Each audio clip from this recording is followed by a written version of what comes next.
एक रोज कारून बड़ी आराइश और ठाठ से अपनी कौम के सामने निकला।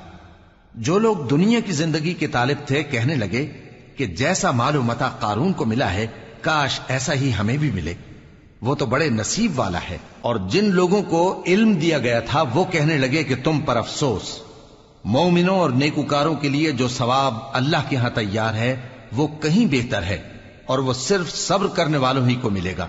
बस हमने कारून को और उसकी हवेली को जमीन में धंसा दिया, तो अल्लाह के सिवा कोई जमात उसकी मददगार न हो सकी और न वो बदला ले सका। और वो लोग जो कल उसके रुतबे की तमन्ना करते थे, सुबह को कहने लगे, हाय शामत, अल्लाह ही तो अपने बंदों में से जिसके लिए चाहता है रिज्क फराख कर देता है और जिसके लिए चाहता है तंग कर देता है।